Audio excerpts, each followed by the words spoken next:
So, welcoming you all on this webinar on plotting the regulatory picture. ये जो आज का वेबिनार है इसका focus is not to teach you some statistical models. ठीक है, जनरली मैं अपने क्रेडिट रिस्क के वेबिनार्स में आपको स्टैटिस्टिकल मॉडल सिखाता हूँ, बट आज का जो वेबिनार है उसका focus is not to teach you some statistical model, but उसका पर्पस है, ठीक है, आपको फैक्चुअल इंफॉर्मेशन देना कि क्रेडिट रिस्क में कौन कौन से रेगुलेशंस हैं जिसके बारे में आपको पता होना चाहिए। वो जो सारे रेगुलेशंस हैं उनमें किस तरह के स्टैटिस्टिकल मॉडल्स डेवलप हो रहे हैं, एंड वो स्टैटिस्टिकल मॉडल्स बिल्ड करने के लिए आपको किस तरह की स्टैटिस्टिकल टेक्निक्स आनी चाहिए।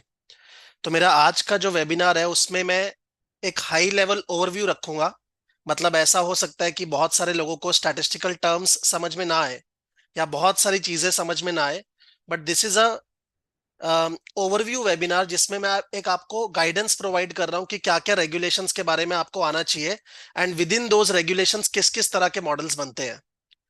अब जो रेगुलेशंस है ना आपकी, वो तो डिपेंड करेगी कि आप कौन से बैंक के लिए काम कर रहे हो। ठीक है, एंड सेकेंडली वो बैंक कौन से कंट्री में ऑपरेट करता है, रेगुलेशंस उसके ऊपर डिपेंड करता है।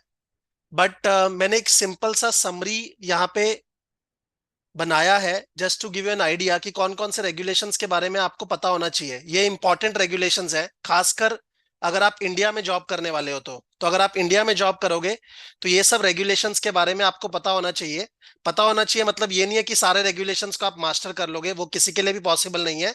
बट आपको पता होना चाहिए कौन कौन से रेगुलेशंस हैं, एंड अगर कहीं पे आप स्टक होते हो तो आपको किसको रेफर करना है। तो मैंने बिल्कुल बेसिक से स्टार्ट किया है। सबसे ऊपर में आपको दिख रहा होगा यूके, फिर अपना ईयू आ गया, यूएस, इंडिया। आपको पता है ब्रेग्जिट के बाद यूके अलग हो गया था, बाकी ईयू नेशंस अलग थे।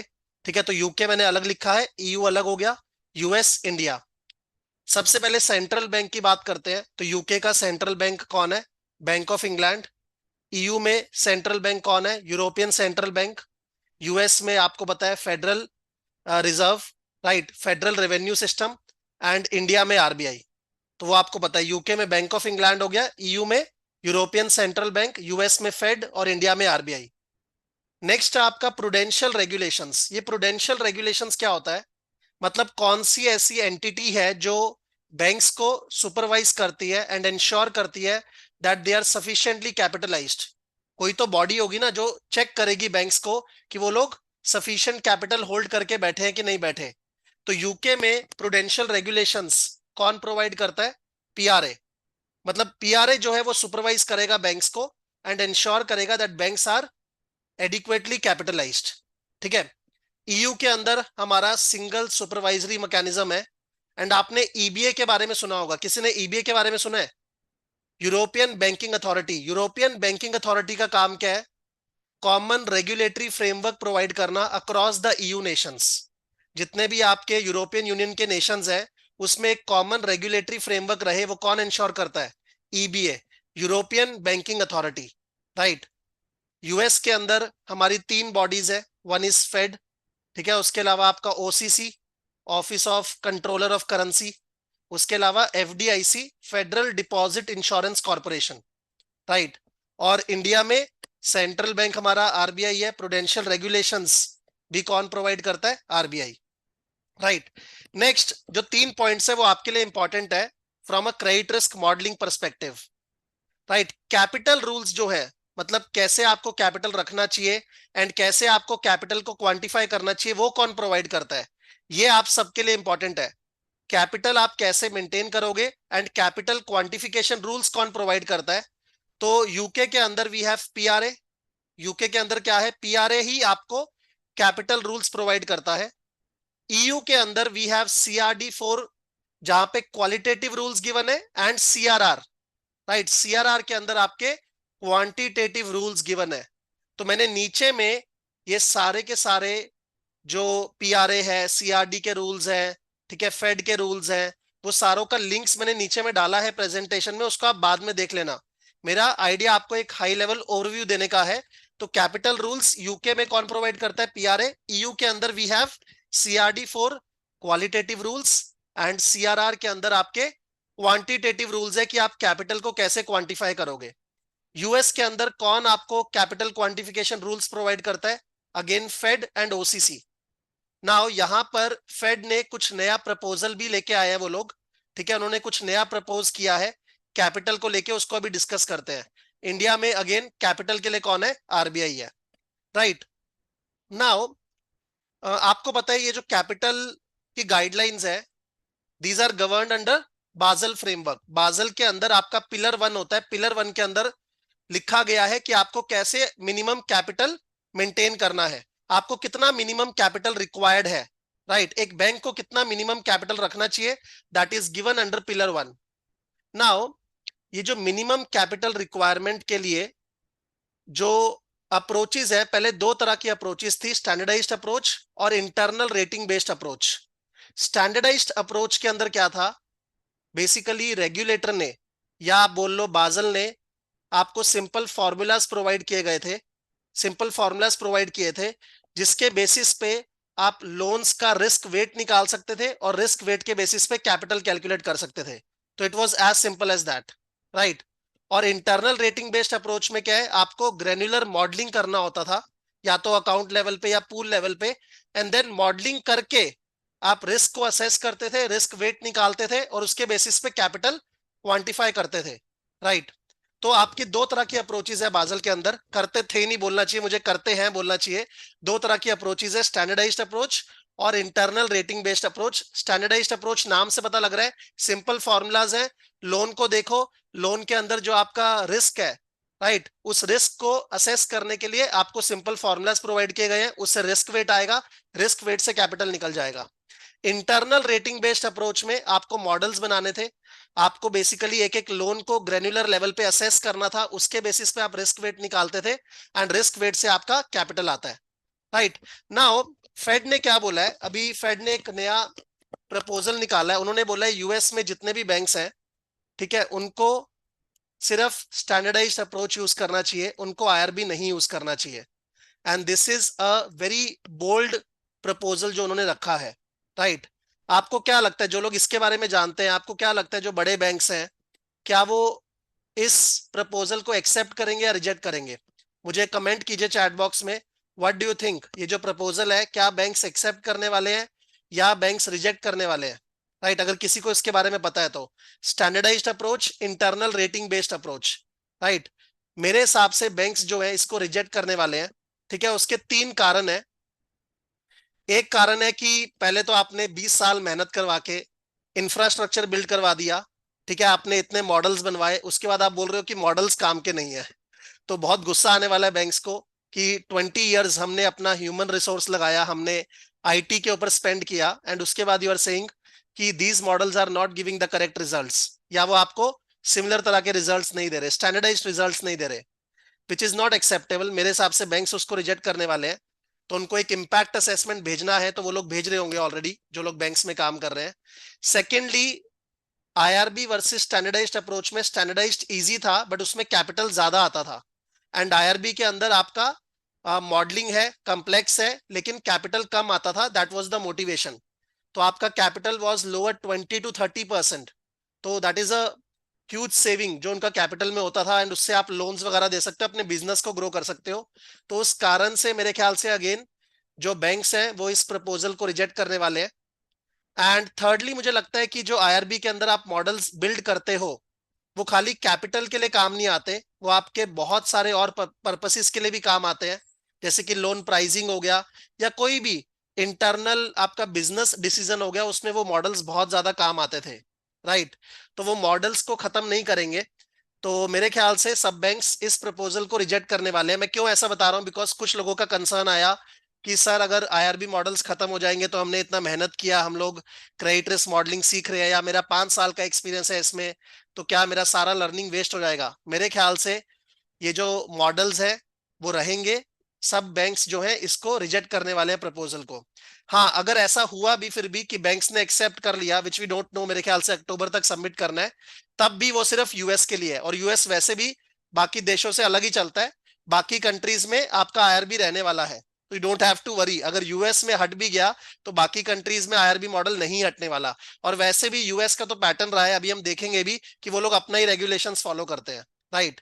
तभी उनकी कंट्री का हालत भी ये है, अभी उनका इकोनॉमी खराब हो रहा है। तो इंडिया में हमारा क्या है, इंडिया में अगेन कैपिटल रूल्स कौन प्रोवाइड करता है? आरबीआई। इंडिया में कैपिटल रूल्स आरबीआई। तो इंडिया में हर एक चीज का करता धरता है आरबीआई। तो सेंट्रल बैंक आरबीआई है, prudential regulations RBI, capital rules भी आरबीआई। नेक्स्ट आपका प्रोविजनिंग रिक्वायरमेंट्स। ठीक है, आपको पता है कि आपको लॉसेस के लिए प्रोवाइड फॉर करना होता है। तो प्रोविजनिंग के लिए ऑल ओवर द वर्ल्ड हम लोग आईएफआरएस 9 को फॉलो करते हैं। ठीक है, इंटरनेशनल फाइनेंशियल रिपोर्टिंग स्टैंडर्ड्स आपको पता होगा, आईएफआरएस 9 को फॉलो करते हैं। एक्सेप्ट यूएस, अगेन यूएस यहाँ पे अलग ही चलता है, पहले भी अलग चलता था, अभी भी अलग चलता है। तो आईएफआरएस 9 के अंदर पहले क्या था? इंकर्ड लॉस फ्रेमवर्क था। क्या? इंकर्ड लॉस फ्रेमवर्क मतलब एक लोन ऑलमोस्ट बैड हो गया, आप उसके लॉसेस को ठीक से एस्टिमेट कर पा रहे हो, उसके बाद आप कैपिटल मेंटेन करते थे, उसके बाद आप प्रोवाइड फॉर करते थे, आई वुड से, राइट। तो that was too little too late, बहुत कम था और बहुत लेट था, राइट। आईएफआरएस 9 में अब कौन सा नया हमारा फ्रेमवर्क आया? एक्सपेक्टेड क्रेडिट लॉस फ्रेमवर्क, जो बोलता है कि आपको मैक्रो इकोनॉमिक कंडीशंस को फोरकास्ट करना है एंड उसके बेसिस पे लॉसेस को एस्टिमेट करना है कितने होने वाले हैं, उसके बेसिस पे आपको प्रोवाइड फॉर करना है। तो it is forward looking not backward looking, right. होने के बाद प्रोवाइड फॉर करने का मतलब क्या है? प्रोवाइड फॉर आप करते हो आज एक तरह से डिपॉजिट इकट्ठा करने के लिए कि कल को अगर लॉसेस हुआ तो आपने ऑलरेडी उसको पीएनएल में सेट ऑफ कर रखा है, राइट। तो इंकर्ड लॉस फ्रेमवर्क से आईएफआरएस 9 के अंदर हमारा एक्सपेक्टेड क्रेडिट लॉस फ्रेमवर्क आ गया और आरबीआई ने भी इंडिया में उसको इंप्लीमेंट कर दिया 2023 में। तो सब जगह आईएफआरएस 9 स्टैंडर्ड्स फॉलो हो रहे हैं, ऑल्दो इंडिया में हमारा जो इंड एएस है वो फॉलो हो रहा है, बट ठीक है, वो आईएफआरएस 9 के लाइंस में ही है। यूएस अगेन अलग, पहले आईएफआरएस 9 के अंदर इंकर्ड लॉस फ्रेमवर्क था, तो यूएस में ऑल मेथोडोलॉजी था। ठीक है, अलाउंस फॉर आपका loans and lease losses, right, उसमें आपके एग्रीगेट लेवल मॉडल्स थे, बट अलग ही था यूएस का ऑल मेथोडोलॉजी। अब ऑल के सारे मॉडल्स आपके डीकमीशन हो गए हैं और आईएफआरएस 9 के जो आपका नया है ईसीएल नॉर्म्स, उसके कंपैरिजन में यूएस में आ गया है सीईसीएल, राइट। तो करंट एक्सपेक्टेड क्रेडिट लॉस, तो सीईसीएल और आईएफआरएस 9 काफी सिमिलर है। ठीक है, मेरे ख्याल से दो मेजर चेंजेस हैं, मैंने ऑल दो एक समरी बाद में डाला है प्रेजेंटेशन में, उसको मैं गो थ्रू नहीं कर रहा अभी, मैं आपको एक मोटा मोटी ओवरव्यू दे रहा हूं। तो आईएफआरएस 9 और सीईसीएल में दो मेजर डिफरेंसेस है। वन इज, आपको पता है आईएफआरएस 9 में स्टेजिंग का कंसेप्ट है, तो आप अपने लोन्स को सेग्रीगेट करते हो इनटू स्टेज 1, स्टेज 2, स्टेज 3। तो स्टेज 1 में वो लोन्स आते हैं जो अच्छे हैं, स्टेज 2 में जिनमें significant increase in credit risk हो गया है, एंड स्टेज 3 में जो ऑलरेडी बैड लोन्स है। तो स्टेज 1 के लिए आपका 1 ईयर ईसीएल है, मतलब आपको 1 ईयर का लॉसेस को एस्टिमेट करना है कि एक साल में अगर डिफॉल्ट किया तो लॉसेस कितने होंगे। स्टेज 2 एंड 3 में आपके लाइफ टाइम ईसीएल है, मतलब कभी भी लाइफ टाइम में डिफॉल्ट किया, 5 साल का लोन है तो 5 साल में कभी भी डिफॉल्ट किया तो लॉसेस कितने होंगे वो आपको प्रोवाइड फॉर करना है, राइट। सीएसीएल में ऐसा स्टेजिंग जैसा कुछ नहीं है, आपको हर एक लोन के लिए लाइफ टाइम ईसीएल ही निकालना है, राइट। तो वहां पर सीसीएल जो है वो थोड़ा कंजर्वेटिव है, वहां पे स्टेज 1 के लिए 1 ईयर था, यहाँ पे सभी के लिए आपको लाइफ टाइम, आप सोच रहे हो लाइफ टाइम में डिफॉल्ट हो सकता है और उसके बेसिस पे लॉसेस प्रोवाइड फॉर करना, तो आपका प्रोविजन नंबर बहुत बड़ा आएगा as compare to 1 year ECL, right. तो this is more conservative. Secondly, IFRS 9 में क्या सिनेरियो वेटेड ईसीएल है, आपको अलग अलग सिनेरियोज लेने हैं, मैक्रो इकोनॉमिक सिनेरियोज। ठीक है, उसके बेसिस पे आपको एक्सपेक्टेड क्रेडिट लॉस निकालना है। सीसीएल में क्या है, सिनेरियोज वगैरह लेने का जरूरत नहीं है, अगर लेना चाहते हो ले सकते हो, बट लेने का जरूरत नहीं है, आप एक ही बेस्ट केस सिनेरियो लेके अपने लॉसेस को एस्टिमेट कर सकते हो। तो ये आपका प्रोविजनिंग रिक्वायरमेंट्स है। अभी क्रेडिट रिस्क मॉडलिंग में सबसे हॉट ये चल रहा है और अगला 3-4 साल जब तक इसके मॉडल्स बिल्ड नहीं होते सबसे हॉट ये रहने वाला है। सबसे ज्यादा जॉब्स अभी आईएफआरएस 9 के अंदर है, आईएफआरएस 9 और सीसल, राइट, सीईसीएल। तो सीईसीएल का पहले क्या काउंटर पार्ट था हमारा? All, allowance for loans and lease losses, ये सब आपको पता होना चाहिए अगर आप क्रेडिट रिस्क मॉडलिंग एक्सप्लोर कर रहे हो तो। उसके बाद चलते हैं स्ट्रेस टेस्टिंग। स्ट्रेस टेस्टिंग में दो तरह की स्ट्रेस टेस्टिंग होती है, we have macro stress testing, we have internal stress test. तो macro stress testing regulator conduct करता है, ऑब्वियसली बैंक से डेटा लेता है और रेगुलेटर अपने लेवल पे स्ट्रेस टेस्टिंग कंडक्ट करता है to ensure that the entire financial system is resilient, right. तो आपको पार्टिसिपेट करना होगा इन मैक्रो स्ट्रेस टेस्टिंग और उसके अलावा आप इंटरनली भी स्ट्रेस टेस्टिंग एक्सरसाइज करते हो। स्ट्रेस टेस्टिंग मतलब खराब सिनेरियो में आपका कैपिटल का हालत क्या होगा वो आपको रेगुलेटर को शो करना है, राइट। तो वो आपके इंटरनल स्ट्रेस टेस्ट है। तो मैक्रो में आप डेटा दोगे, रेगुलेटर रन करेगा to check the financial resilience of entire banking system and internal stress test में आप खुद स्ट्रेस टेस्टिंग करोगे। मतलब आप अपने पोर्टफोलियोज को स्ट्रेस में डालोगे कि अगर 2008 जैसा क्राइसिस हो गया, बहुत लोग डिफॉल्ट करना शुरू कर दिए, तो आपके लॉसेस कितने होंगे, राइट। आप एक प्लान सबमिट करोगे रेगुलेटर को, पहले अपना कैपिटल एडिक्वेसी शो करोगे कि स्ट्रेस के टाइम पे आपके पास एडिक्वेट कैपिटल है कि नहीं, एंड देन आप एक प्लान सबमिट करोगे। अगर आपका कैपिटल एडिक्वेट नहीं है तो रेगुलेटर उसको रिव्यू करता है अंडर एसआरईपी। अभी डिस्कस कर रहा हूं। तो सबसे पहले मैक्रो स्ट्रेस टेस्टिंग का बात करते हैं। तो यूके के अंदर हमारा bank of England stress testing exercise होता है, उसमें आपको पार्टिसिपेट करना होगा, राइट। और ये मत सोचना सर यूके का हमें क्यों बता रहे हो, इंडिया में तो सब तरह का काम आता है ना, राइट। इंडिया में अगर आप कंसल्टिंग में जॉब करोगे खासकर, या आप इन्वेस्टमेंट बैंक में काम करोगे, तो आपको तो सारे रेगुलेशंस के बारे में काम आएगा। इंडिया में लोग पीआरए रेगुलेशंस के ऊपर भी काम करते हैं, सीआरआर के ऊपर भी काम करते हैं, सीसेल के ऊपर भी काम कर रहे हैं। तो ये मत सोचना कि किसी का पेट्रियोटिक फीलिंग हर्ट हो जाए कि सर यूके का क्यों बढ़ा रहे हो, सिर्फ इंडिया का बढ़ाओ, वैसा बात नहीं है, राइट। तो मैक्रो स्ट्रेस टेस्टिंग में हमारा bank of England stress testing exercise है। उसके अलावा आई कैप है, internal capital adequacy assessment program, right. ICAP में क्या है, आपको स्ट्रेस टेस्टिंग करना है अपने पोर्टफोलियोज को, और रेगुलेटर को प्रूव करना है कि आपके पास सफिशिएंट कैपिटल है। अगर सफिशिएंट कैपिटल नहीं है तो आपको कैपिटल रेज करना होगा, आपको कैपिटल प्लान शो करना होगा। या अगर आपने कैपिटल पिलर 1 में, हमने पढ़ा था ना पिलर 1 ऊपर में बाजल में, ये होता है pillar 2। Stress testing under I cap is done under pillar 2। तो पिलर 2 में हम लोग जो रिस्क पिलर 1 में क्वांटिफाई नहीं हो पाए, जैसे एक रिस्क होता है कंसंट्रेशन रिस्क। अगर आपने बहुत सारा लोन सपोज स्टील सेक्टर को दिया हुआ है, आप बहुत कंसंट्रेटेड हो स्टील सेक्टर में, तो स्टील सेक्टर इज साइक्लिकल, कल को अगर इकोनॉमी बैठ गई तो उसके इसमें बैंक को बहुत सारे लॉसेस हो सकते हैं, तो वहां पे आप कैपिटल को इंक्रीज करते हो। तो basically the idea is stress के टाइम पे आपको अपना कैपिटल एडिक्वेसी शो करना है। अगर आपका कैपिटल एडिक्वेट नहीं है तो आपको कैपिटल रेजिंग प्लान्स अपने शो करने होंगे, कैपिटल प्लानिंग एक्सरसाइज आपको शो करना होगा रेगुलेटर को। रेगुलेटर उसको रिव्यू करता है under SREP, supervisory review evaluation process. तो एक तो आई कैप में आप वो रिस्क को लेके चलते हो तो पिलर 1 में नहीं आए, मतलब जो हमने बाजल के अंदर नहीं लिए, कैप्चर नहीं किए, वो रिस्क को हम लोग आई कैप के अंडर लेके चलते हैं, एंड देन कैपिटल निकालते हैं स्ट्रेसफुल सिनेरियोज में। अगर वो कैपिटल आपका जो रिक्वायर्ड है उतना आप मीट कर पा रहे हो, दैट इज गुड, रेगुलेटर उसको रिव्यू करेगा, पास कर देगा। बट अगर आपका कैपिटल सफिशिएंट नहीं है, मतलब अगर रेगुलेटर को ऐसा लगता है कि स्ट्रेस के टाइम पे आप डिफॉल्ट कर सकते हो, आपके बहुत सारे लॉसेस हो सकते हैं, तो उस केस में तो डिपॉजिटर का, छोटे छोटे डिपॉजिटर का पैसा डूब जाएगा ना। तो वहां पर आपको रेगुलेटर बोलेगा टू रेज मोर कैपिटल, तो आपको कैपिटल प्लानिंग शो करना होगा अपना। And this is all done under SREP, supervisory review evaluation process. EU के अंदर भी हमारा मैक्रो स्ट्रेस टेस्टिंग एक्सरसाइज होता है, उसको EBA EU wide stress testing बोलते हैं। एंड यहां पर भी आपका आई कैप नॉर्म्स है अंडर पिलर 2, राइट। तो आई कैप जो यहाँ पे होता है, it is part of CRD 4 pillar 2। तो सीआरडी 4 हमारा बाजल का था, वो पिलर 1 है। पिलर 1 में मिनिमम कैपिटल रिक्वायर्ड होता है, पिलर 2 में आपका स्ट्रेस टेस्टिंग एक्सरसाइज होता है, उसके बेसिस पे आपका कैपिटल एडिक्वेसी आपको शो करना होता है, right. PRA prudential regulation authority, Kanika prudential regulation authority, right. और पिलर 3 भी होता है विच इज मार्केट डिस्क्लोजर्स। तो पिलर 1, पिलर 2, पिलर 3। अच्छा, यहां पर आरबीआई का एक फाइनेंशियल स्टेबिलिटी रिपोर्ट आता है, जिसमें वो आरबीआई बताता है कि पूरे फाइनेंशियल सिस्टम का रेजिलियंस कैसा है, और यहां पर internal stress testing again under ICAP होता है, राइट। और यूएस महाशय अगेन अलग, उनका अलग ही है, वो लोग आई कैप फॉलो ही नहीं करते। उनका CCAR and DFAST norms है, comprehensive capital adequacy review. And DFAST बड़े बैंक्स के लिए सी कार है, छोटे बैंक्स के लिए, मतलब मीडियम साइज बैंक्स के लिए डी फास्ट है। तो वही आपका मैक्रो स्ट्रेस टेस्टिंग है, वही आपका इंटरनल स्ट्रेस टेस्टिंग भी है। सी कार डी फास्ट, सी कार डी फास्ट के ऊपर बहुत काम आता है इंडिया के अंदर, राइट। तो ये आपके स्ट्रेस टेस्टिंग के नॉर्म्स हो गए। सी कार डी फास्ट जो यूएस में है, यहाँ पे आई कैप नहीं फॉलो होता, ठीक है।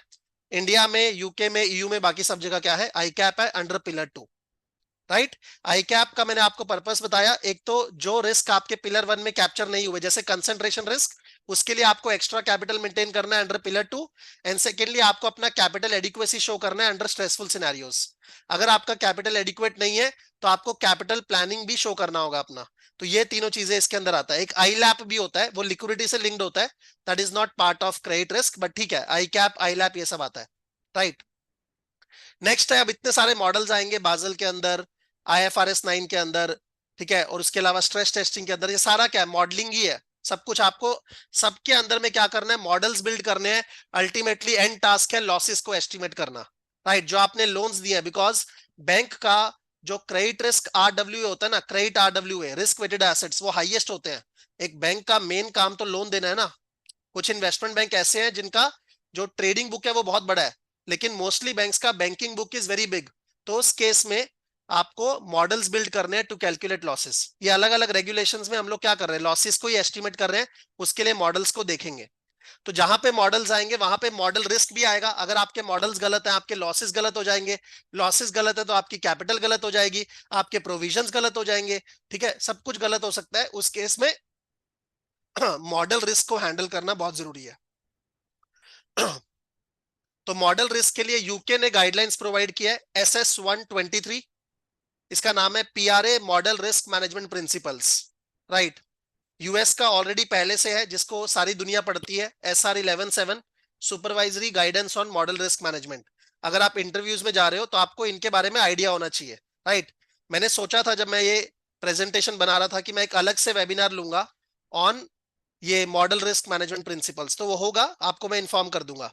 तो SS 123 PRA model risk management principles, SR 11-7 supervisory guidance on model risk management.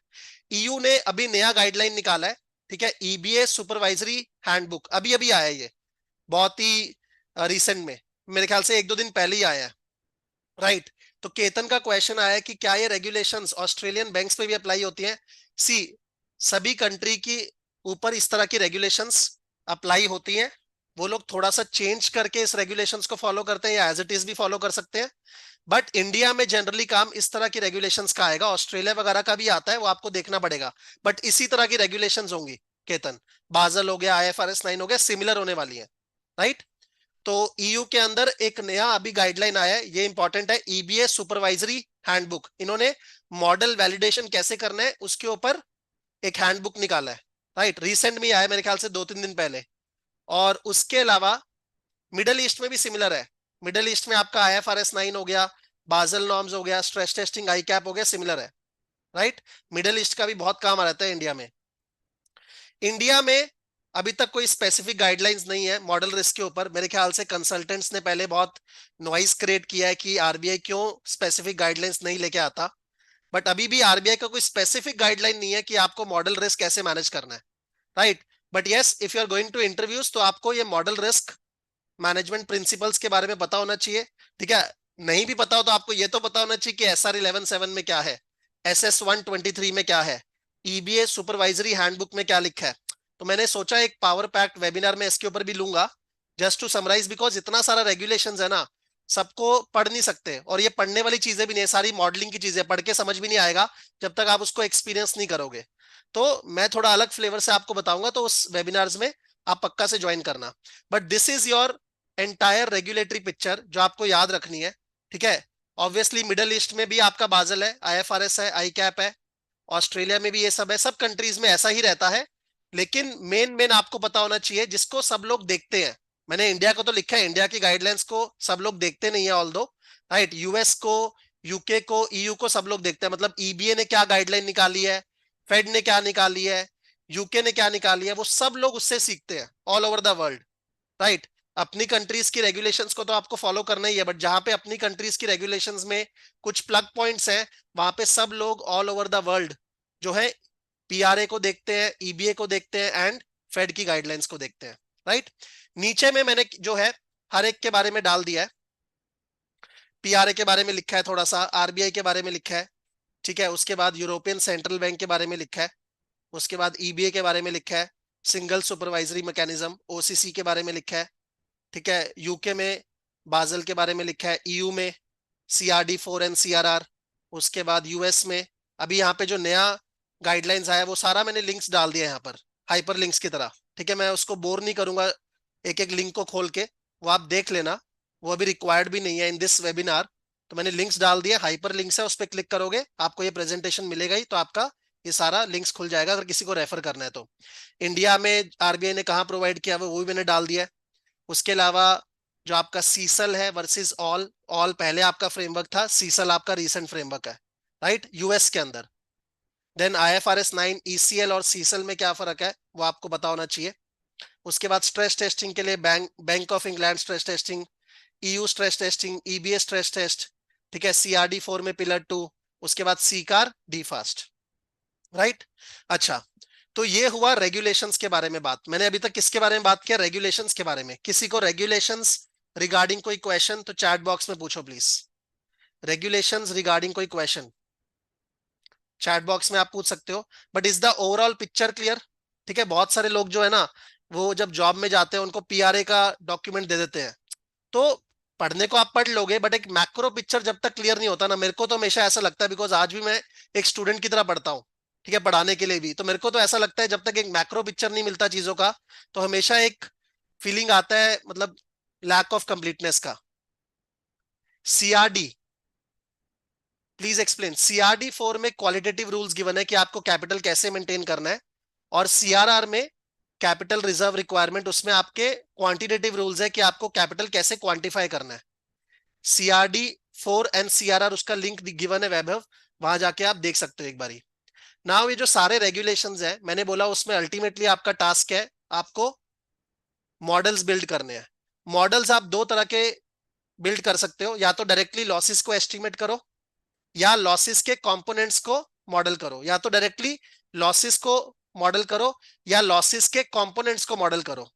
Directly losses को मॉडल आप कर सकते हो। लॉसेस के कंपोनेंट्स क्या होते हैं? लॉसेस के तीन कंपोनेंट्स होते हैं, probability of default, loss given default, exposure at default, right.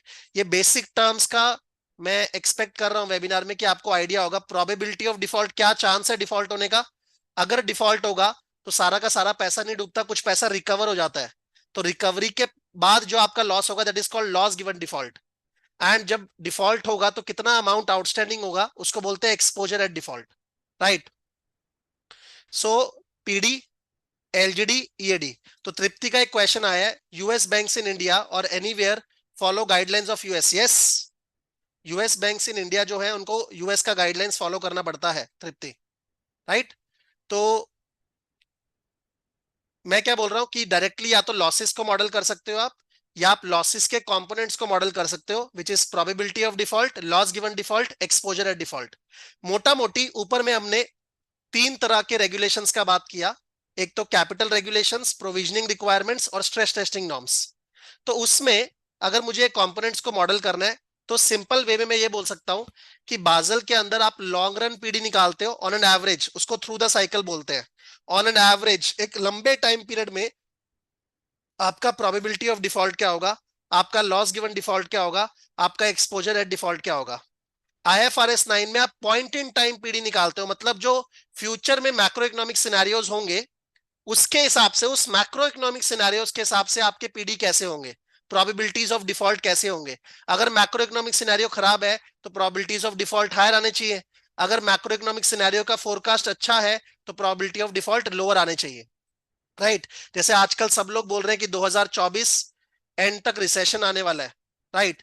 तो अगर मतलब 2024 के बिगनिंग से लेकर 2024 के एंड तक रिसेशन रहेगा, ऐसा प्रोजेक्शंस निकाला है सब बैंक्स ने। तो उस केस में आपके जो प्रोबेबिलिटीज ऑफ डिफॉल्ट आएंगे given those macro economic scenarios, वो कैसे होने वाले हैं, हम लोग पॉइंट इन टाइम पीडी निकालते हैं, इसको forward looking point in time PD बोलते हैं। कि पहले देखो फॉरवर्ड इन टाइम जाके कि मैक्रो इकोनॉमिक कंडीशंस कैसे होगा, उसके बेसिस पे आप प्रोबेबिलिटीज ऑफ डिफॉल्ट निकालो, राइट। तो point in time PD, point in time LGD, point in time EAD, exposure at default. Stress testing में हम सब कुछ स्ट्रेस कर रहे हैं। खराब सिनेरियो में अगर 2008 जैसा क्राइसिस हो गया, कोविड जैसा सिनेरियो हो गया, तो आपके बैंक का पोर्टफोलियो का हालत क्या होगा। तो वहां पर आप डाउनटर्न प्रोबेबिलिटीज ऑफ डिफॉल्ट निकालते हो, डाउनटर्न लॉस गिवन डिफॉल्ट निकालते हो, डाउनटर्न एक्सपोजर एट डिफॉल्ट निकालते हो।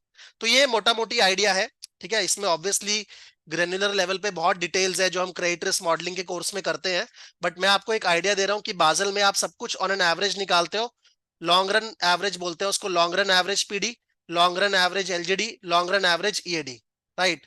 आईएफआरएस 9 के अंदर point in time PD, point in time LGD, point in time EAD. Stress testing के अंदर down turn PD, down turn LGD, down turn EAD, right.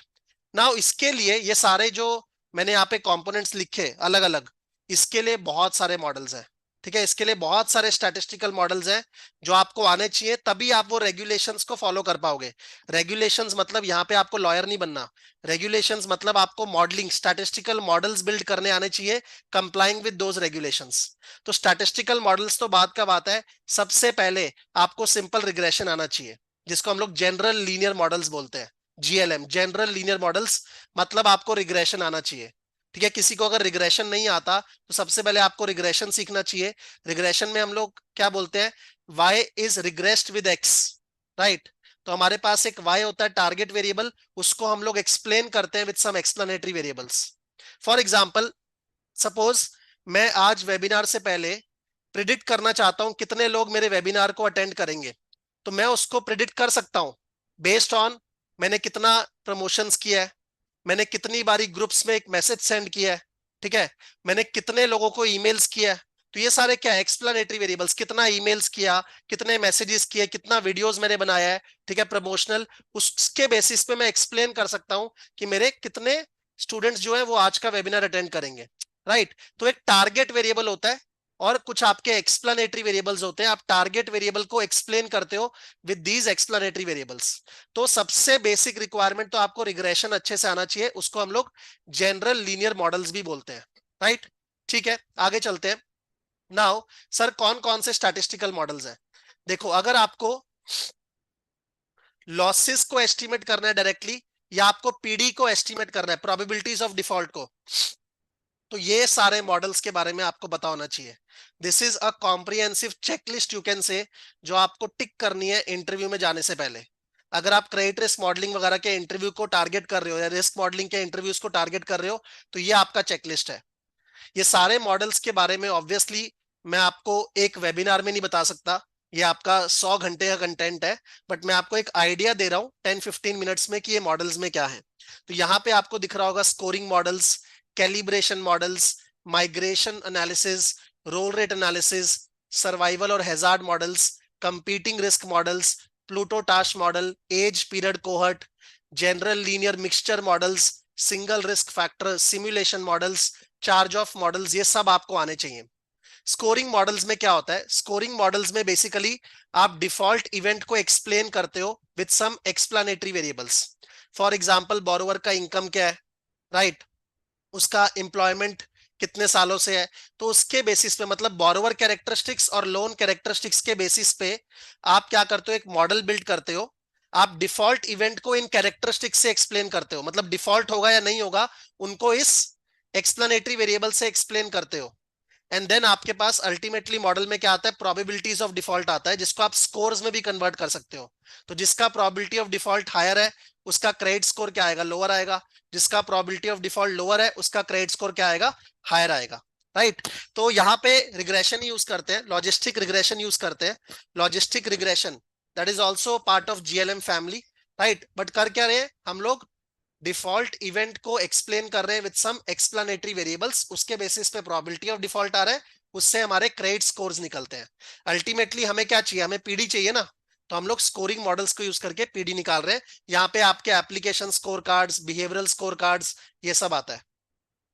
उसके बाद नेक्स्ट है आपका कैलिब्रेशंस।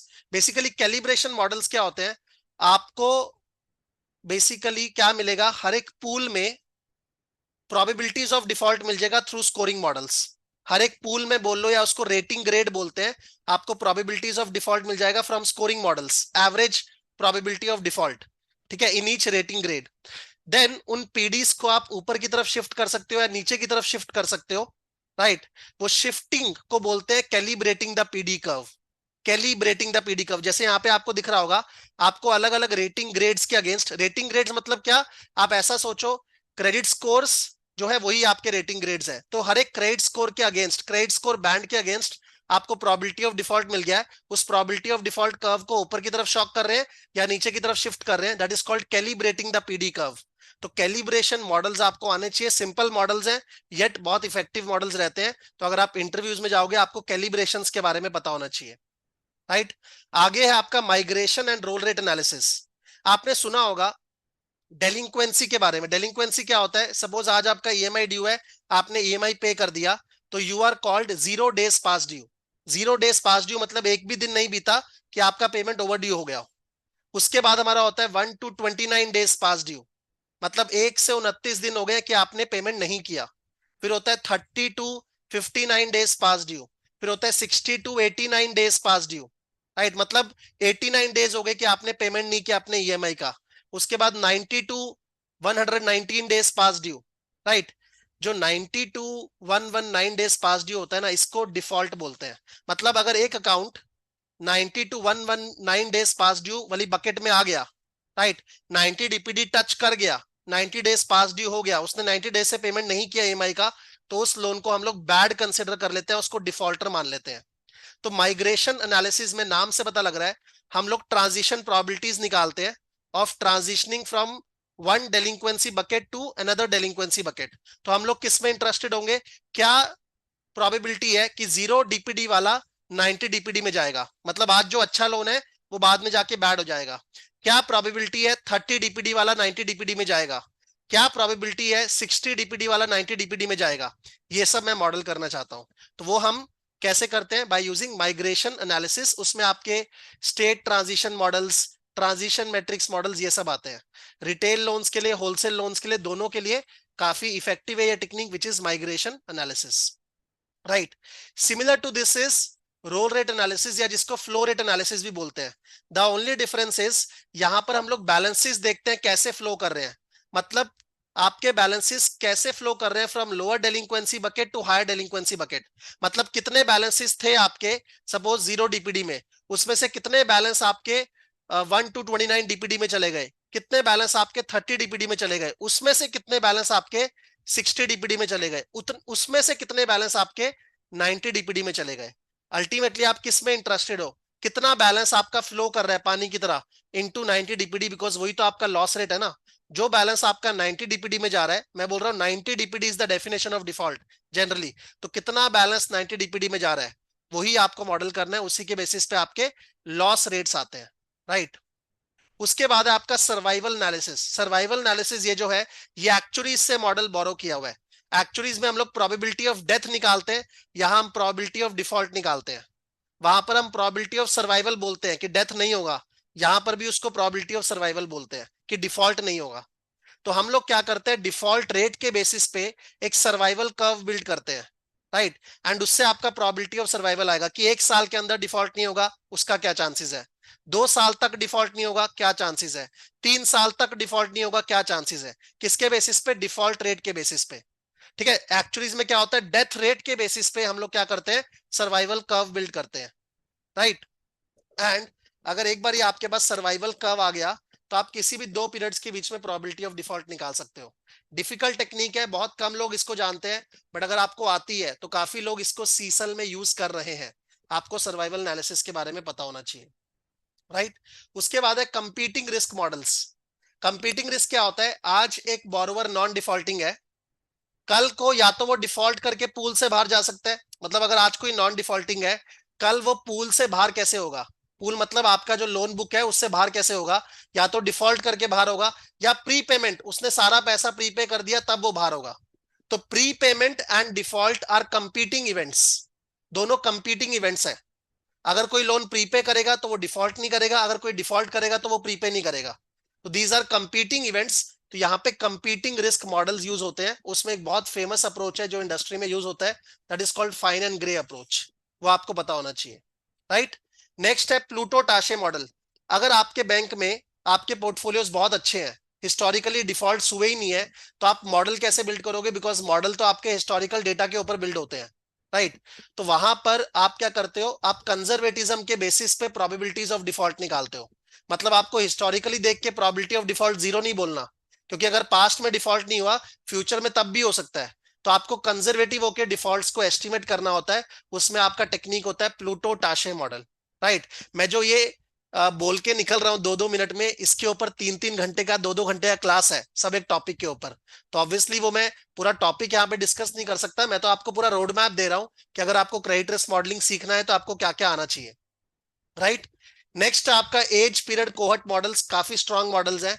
यहां पर हम लोग डिफॉल्ट रेट्स को एक्सप्लेन करते हैं through age effect, period effect, cohort effect. Age effect क्या होता है? शुरू शुरू में जैसे लोन एज करता है आपके डिफॉल्ट रेट्स इंक्रीज होते हैं। जैसे जैसे लोन का एज बढ़ेगा then the default rate starts to go down, right. Because अगर आपका 20 साल का लोन है, आपने 15 साल पे कर दिया, उसके बाद आप डिफॉल्ट थोड़ा ना करोगे। तो डिफॉल्ट रेट शुरू में इंक्रीज होते हैं, then generally it starts to go down, that is called age effect, right. Period effect जो है वो आपके इन्वायरमेंट को डिपेंड करता है। अगर आपका मैक्रो इकोनॉमिक इन्वायरमेंट आज अच्छा है तो डिफॉल्ट रेट्स लोअर होंगे। अगर आपका मैक्रो इकोनॉमिक इन्वायरमेंट खराब है तो डिफॉल्ट रेट्स हायर होंगे। तो पीरियड इफेक्ट मतलब इन्वायरमेंट इफेक्ट। और तीसरा है कोहट। कोहट मतलब लोन कब आपका ओरिजिनेट हुआ था, उसको विंटेज बोलते हैं। ठीक है, वाइन इंडस्ट्री से वर्ड आया है कि आपका वाइन कौन से विंटेज को बिलोंग करता है। तो यहां पर भी ये बोलते हैं लोन कब ओरिजिनेट हुआ था। ठीक है, अगर आपका लोन तब ओरिजिनेट हुआ था जब आपके ओरिजिनेशन स्टैंडर्ड्स खराब थे, मतलब आपने खराब लोगों को लोन दिया, तो आज आपका डिफॉल्ट रेट हायर होगा। ओरिजिनेशन स्टैंडर्ड्स को शो करता है आपका विंटेज, लोन कब ओरिजिनेट हुआ था, that shows the origination quality, right. 2008 में जो लोन्स दिए गए थे वो तो बहुत हाई क्वालिटी के थे ना। क्राइसिस के टाइम पे तो आप बहुत अच्छे लोगों को ही लोन देते हो, राइट। और 2008 से पहले 2006 में आप बहुत खराब लोगों को भी लोन दे रहे थे, सब प्राइम लेंडिंग हो रही थी।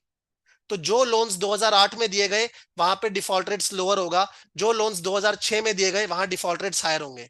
तो जो कोहट है, विंटेज कब लोन ओरिजिनेट हुआ था, that is a very important predictor of default rates. तो इसको बोलते हैं एज इफेक्ट, पीरियड इफेक्ट जो कि इन्वायरमेंट को डिपिक्ट करता है, एंड कोहट इफेक्ट की लोन कब ओरिजिनेट हुआ था वो आपके ओरिजिनेशन स्टैंडर्ड्स को शो करता है, राइट। ओरिजिनेशन क्वालिटी को शो करता है। नेक्स्ट आपके जनरल लीनियर मिक्सचर मॉडल्स। तो किसी ने अगर स्टार्ट्स में काम किया तो मिक्सचर मॉडल्स में हमारे फिक्स्ड इफेक्ट, रैंडम इफेक्ट्स ये सब होते हैं। Fixed effect, random effect. Basically random effect का एक एग्जांपल है, अगर आपको कोहट का इफेक्ट देखना है कि कौन सा कोहट का ओरिजिनेशन क्वालिटी अच्छा था, जैसे यहाँ पे 0 एक कोहट है, एक 184 एक कोहट है। ठीक है, कौन से कोहट का ओरिजिनेशन क्वालिटी आपका अच्छा था, अगर आप वो इफेक्ट चेक करना चाहते हो उसके लिए आप रैंडम इफेक्ट को मॉडल कर सकते हो। वहां पे आपके मिक्सचर मॉडल्स आते हैं। So this is link to the age period cohort model, right.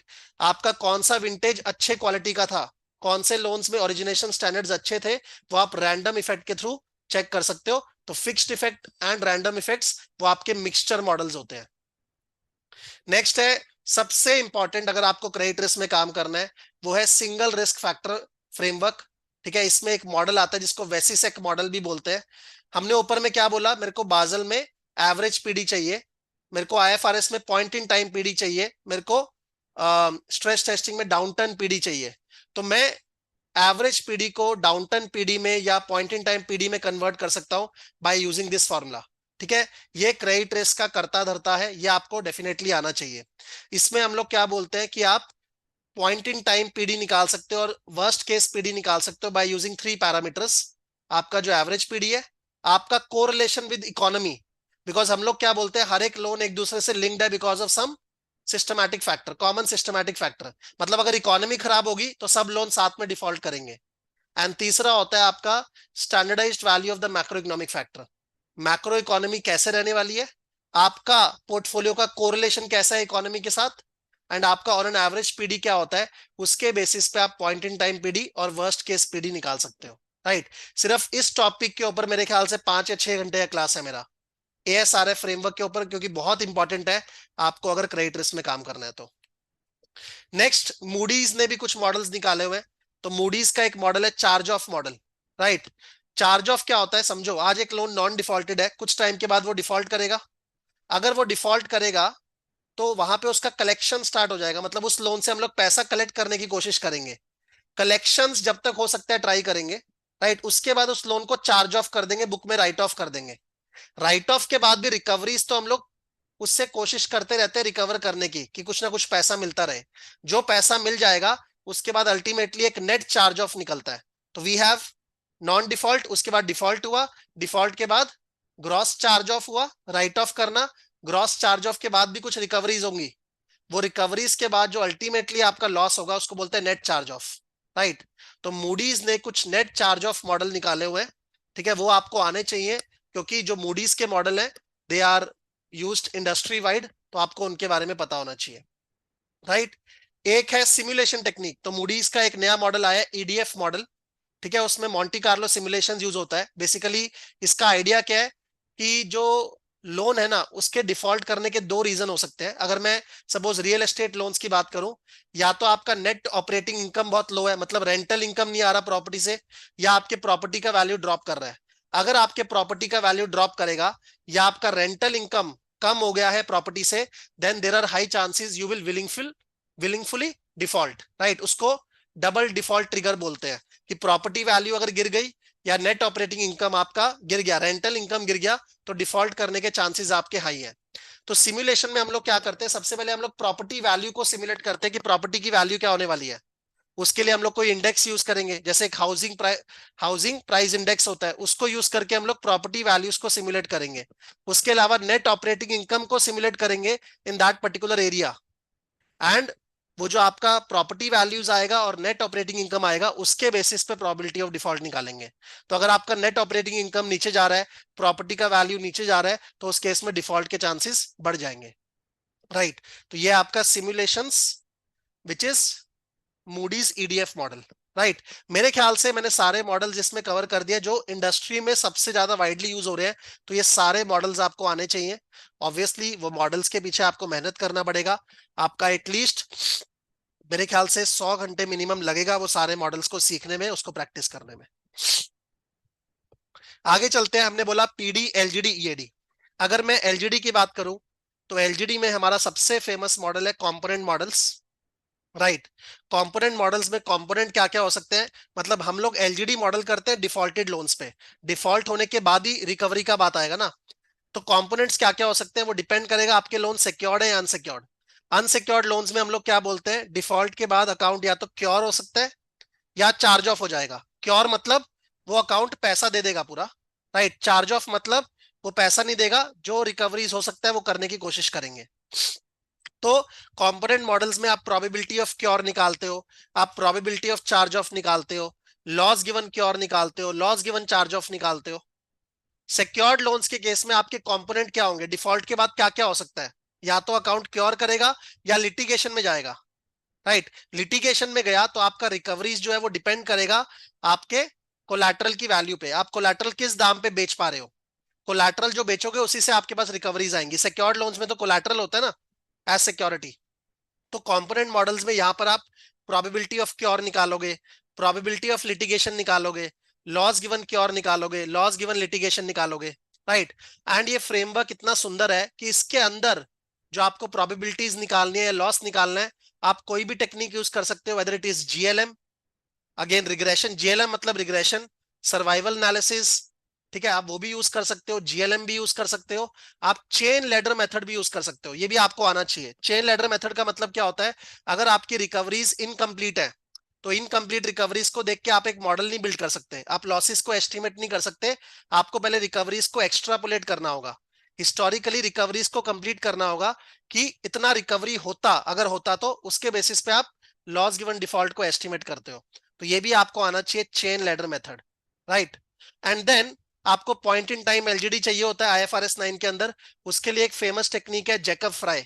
Jacob fry technique, इसके बारे में आपको पता होना चाहिए, ठीक है।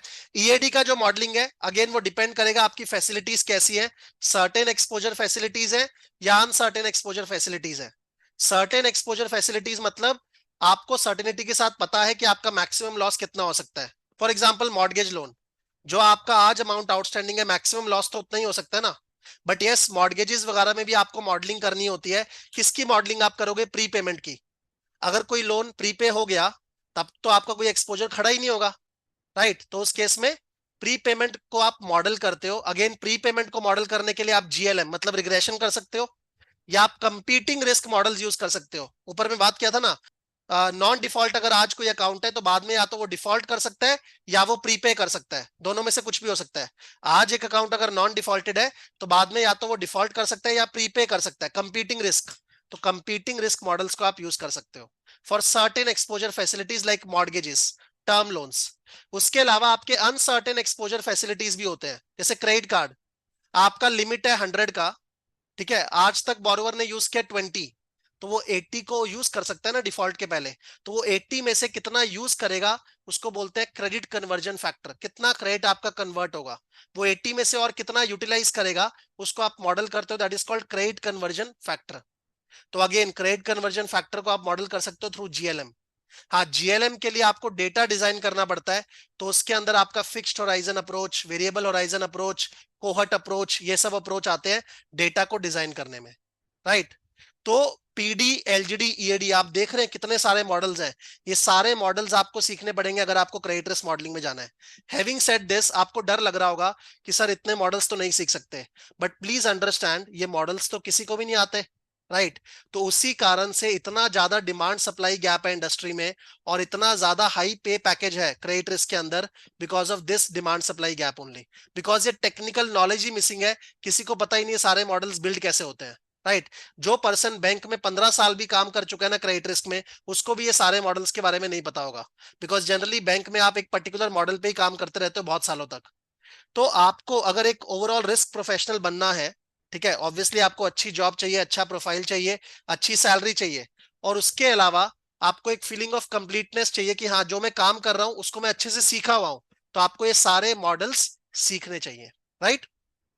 ये सारे स्टैटिस्टिकल मॉडल्स बिल्ड करने के लिए आपको स्टैटिस्टिकल टेक्निक्स भी आनी चाहिए, राइट। कौन कौन से स्टैटिस्टिकल टेक्निक्स आपको आनी चाहिए, तो आपको पैरामीटर एस्टिमेशन मेथड्स आने चाहिए, जैसे कि एक मैक्सिमम लाइक्लीहुड एस्टिमेटर होता है वो आपको आना चाहिए, आपको बेजन एस्टिमेटर्स के बारे में पता होना चाहिए, आपको रिग्रेशन और जनरल लीनियर मॉडल्स तो डेफिनेटली आना चाहिए, उसका कोई ऑल्टरनेटिव है ही नहीं।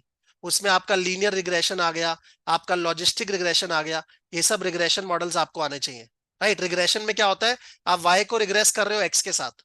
अच्छा, अगर आप खाली वाई के साथ काम कर रहे हो और वाई आपका टाइम सीरीज डेटा है, तो सपोज मैं लेता हूं कि क्वार्टरली, हर एक क्वार्टर में आपका डिफॉल्ट रेट क्या है, कितने लोन डिफॉल्ट किए, quarter wise time series data अगर मैं लेता हूं, तो वहां पे आपके टाइम सीरीज मॉडल्स आएंगे, राइट। उसमें एक मॉडल होता है ARIMA, auto regressive integrated moving average, ARIMA models आपको आने चाहिए, राइट। अगर आपका वाई है suppose default rates over time, और आपके पास एक्स है suppose macro economic variables over time, मतलब वाई भी ओवर टाइम है, एक्स भी ओवर टाइम है, तो वहां पर कुछ प्रॉब्लम्स होती है को इंटीग्रेशन वगैरह की, तो वहां पे आपको वेक्टर एरर करेक्शन मॉडल्स आने चाहिए, बहुत इंपॉर्टेंट है स्ट्रेस टेस्टिंग के लिए, राइट।